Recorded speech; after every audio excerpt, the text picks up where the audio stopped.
for the actual people who's doing the estate planning. So the first step is now, right? So having a good estate plan is very, very important. Especially in California state, we get screwed on California taxes, but you get other benefits like I described, step up in basis, community property, and there's all other tax benefit.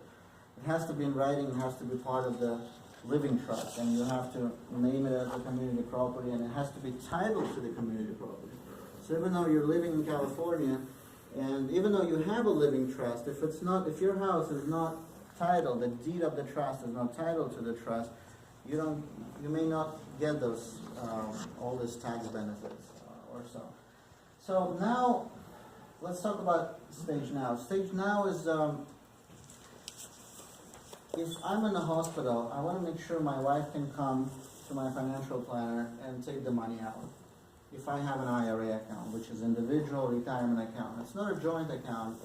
She can take care of the required distribution. If I cannot physically come in, or I'm traveling overseas, there's a power of attorney, right? Durable power of attorney. Same thing for the medical decisions. It's called healthcare directive. In the state of California, doctors, it's one of the states, it's very specific to California. Doctors can make decisions on your behalf of what to do with your health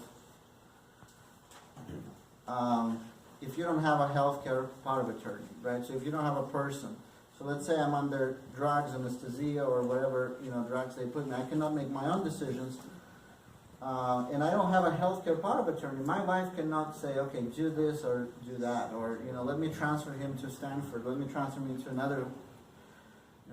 So part of the package of living trust is you get healthcare power of attorney, you get durable power of attorney, and it's primary for each other. It's for husband and wife to make sure they have full access to their assets. They can act on each other's behalf and everything else. Second part is also for the people who's putting the trust together. It's very important. It's called incapacity state, right? State where I cannot make my own decision. I'm getting older. I either have a dementia or Alzheimer, or very commonly comes into play every single time, I just don't want to make any more financial decisions. Grant, I can think, I can make decisions, but I have two sons who are, they're in finance, they know what's going on. I want them to make my financial, I want to retire, I want to travel. I don't want to talk to you about the stock market.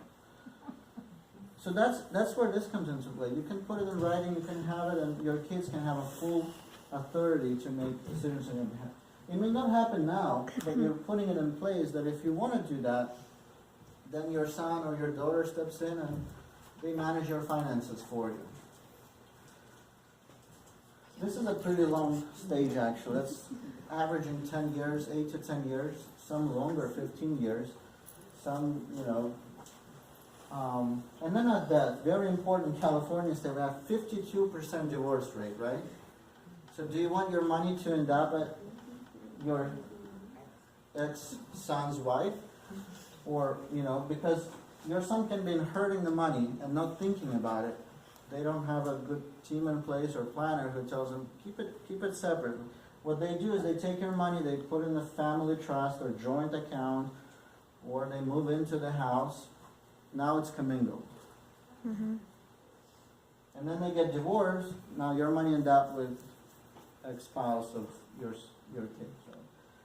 So having it in writing is very important. For example, I would like to blame my dad, saying, listen honey, my dad told me, or my dad put it in his trust, saying that in order for me to receive his 50%, I have to create my own individual trust.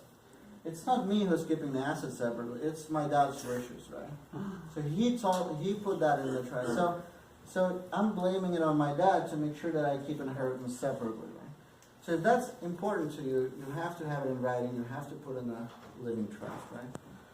It all takes it doesn't even cost a lot. Like you can put a living trust together from $1,000 maximum to $2,000 one time and then be done with this, right? So usually if you do it correct planning all at once, you'll be good to go. So it's important to put a plan together, title everything correctly, review with your family, and it's pretty much good to go.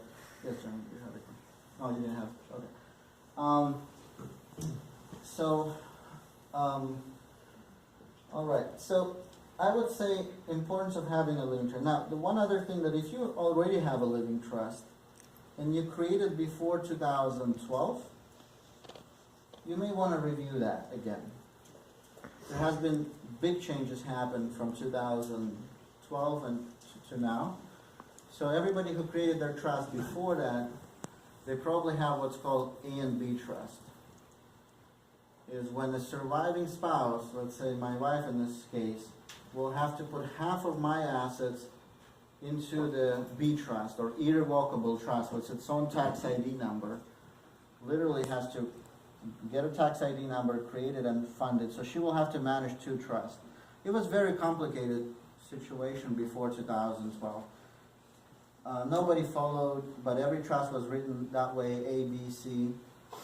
So government came in and said, okay, we're going to change this. It's just a normal one trust for surviving spouse. They can continue that trust, and they will not lose exemptions. That 5.4 at that time, right now is 11 million per person. Okay, all right, good. Any questions on estate planning? Yes, sir. So how do you title a deed to a trust? Oh, great. Okay.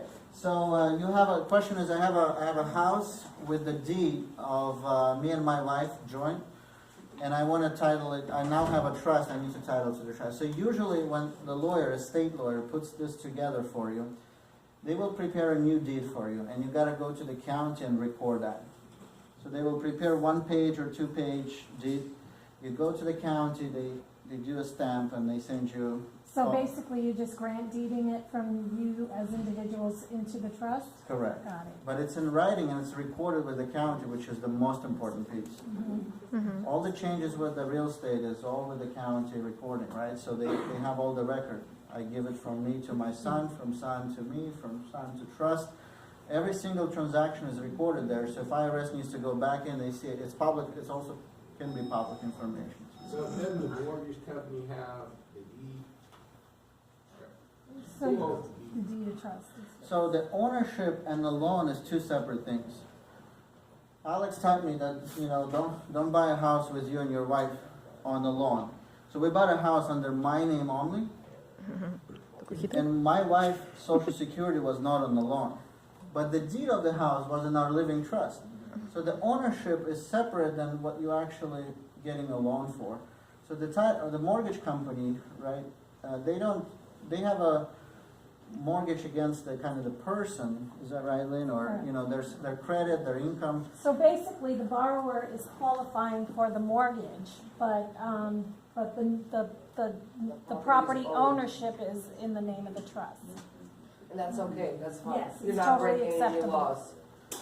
And guess what? When we needed to buy a rental property, I call Alex, and she gets me along with my wife's income. And when Lynn pulls her credit, she does not see the house that I own, that we own. Except for the tax Well, returns. but yeah, well, you're right. I'm You sorry, don't. did I push No, it? you're right, because it's in the trust. Absolutely right, yeah. Yeah. Except if they file joint taxes. Yeah. So you might want to joint file separately.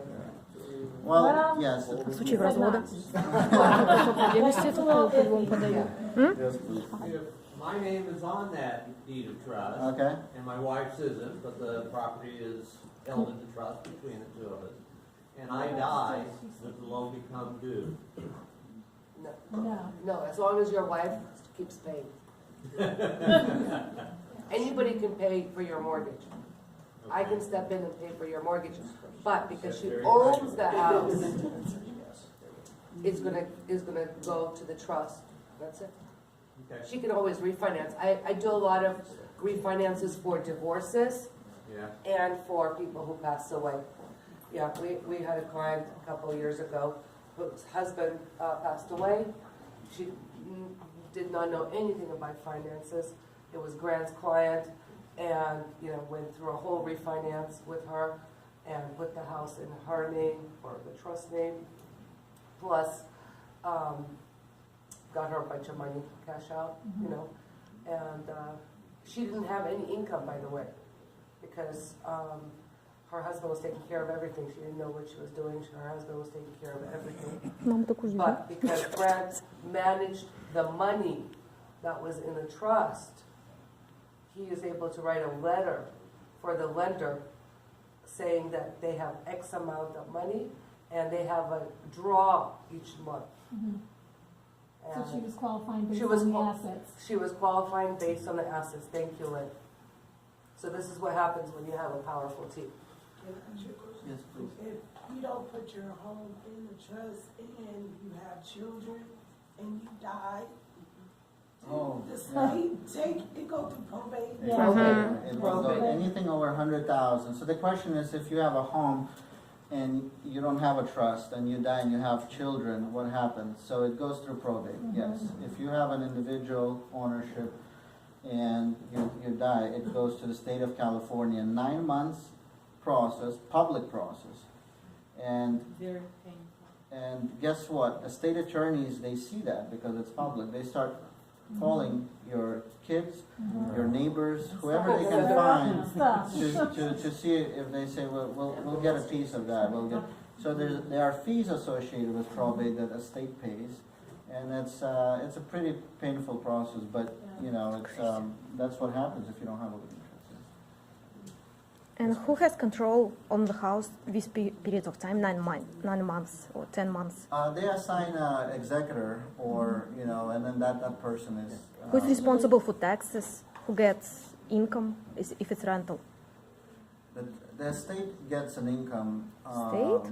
but a state has to pay executor, has to pay the probate fees and everything She's asking else. if it's a rental income property, what happens to that rental income property? Does it go, where does it go? So if you have more than a couple different beneficiaries, the executor will sell the property. They will try to get the tenants out or sell with the tenants and get the money liquid, so they can then distribute to beneficiaries. And an executor is just a state that they decide. Without an So, estate. If It's it goes to appoint, probate court appointed. court, what happens to the rental income? Do you know? So before the sale, rental income goes back to the state, right? So The state keeps it. a state. Oh, Estate. So basically, it goes to, the court will appoint an executor, usually it's a family member, and that family member, the income would go into the estate, and the executor of that estate would manage all of that. Yeah. May I step in? Yeah. I just forgot, would forget to disclose it, right? But there is insurance matter about that, about this topic. So make sure that if you have like personal line owned business, right? Always put your trust name as an additional insurer. Oh, Right? good to know, Can thank you you. say that again? So always, if you have a family trust and you have a property which is personal line of business, I would A disclose rental it. income. So rental income, for example, if you have a building which is up to 4 units, right? It could be done as a personal lines business. Whatever is higher, like 5 units, 6 units, 10 units building, it would be definitely commercial property. Okay? So commercial property, the insurance policy could be issued on the name of family trust, and then you're good. But if it's personal lines of business, usually people put it on the name of husband and wife, right? And forgetting to put Trust. family trust as an I additional have a insurance. question, is it more expensive to do that? No, Zero. no, zero. Zero cost. So just don't forget to ask me what to do with that. Don't forget to ask this question, because in some circumstances this is extremely important. Because sometimes, you know, some stupid accident, you know, husband and wife are gone, and then what? Mhm. Right? So insurance would pay proceeds. I just stepped in because I was not planning, to talk about this topic, but it's something that you have to keep in mind. All right, okay, so the last piece about estate planning, very quickly, if you have children over 18, you don't have any more authority over them, right? So they need to have usually, they don't need a trust, but if they don't have assets, if they have over $100,000, they need a trust, but they need two things, healthcare power of attorney and a durable power of attorney. The most important one is a healthcare power of attorney. Because they're usually in college, they play sports, they get injured, they're out of state, they need to be transferred here. You don't have any authority when it comes to medical decisions. They cannot make their own decisions. They may, insurance company or Kaiser or whoever that is, decide, oh, it doesn't cover, we don't cover that, we don't cover Stanford, we don't cover this transportation, we don't do this and that. If you have money and you want to pay for it, so anybody over 18 needs to have a healthcare power of attorney or healthcare directive. Okay, all right. Now, the most important piece here. A lot of people ask me, Grant, where's the market is going, right? Because they think I know, right? I do know. No, I don't. So I'm gonna give you the data behind it. So I'm a financial planner, right? So I like this stuff. I love what I do. But there's another profession called financial analyst, right? Financial analysts, they don't talk to clients. They sit in front of 3 different screens trying to look at the charts, fundamentals, and everything else. So if you ask financial analysts where market is going, they will give you their different opinion. But if you ask them, what are you watching to kind of indicate where the market is going, they're going to say, well, we have 24 different indicators. I say, don't give me that. That's too much. What is the one indicator, right? That you would, so 90+% of them, they all watch this one indicator, or this is kind of the leading indicator towards recession.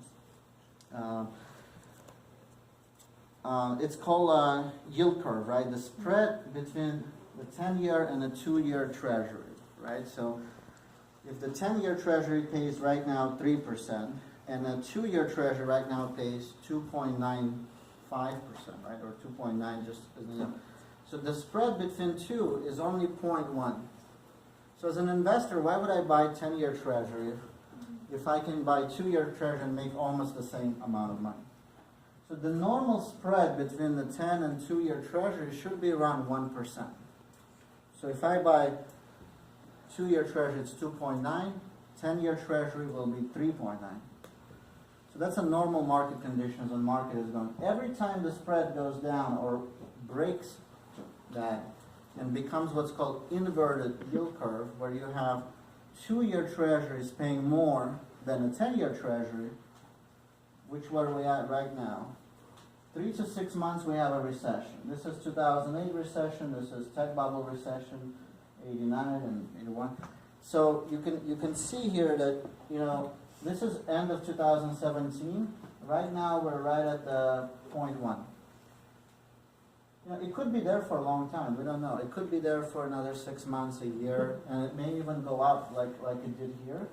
And it was here, and then it went up. But the minute it breaks, the minute we have, it's called inverted yield curve, where the 2-year treasury pays more than 10-year treasury. Very likely, so all these financial analysts, I'm not speaking for myself, they would be very careful, right?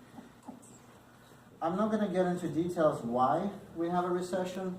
But think of what's called a repricing of the stocks, right? So every single stock will have a repricing there because, they cannot look at the long-term outlook anymore. Everything is short-term. Everybody's buying short-term. Lenders will have a problem with that too, right? So this is not just an indicator, but most important, the leading indicator. Kind of gives you the heads up ahead of time. Okay, good. Questions? Yes, please.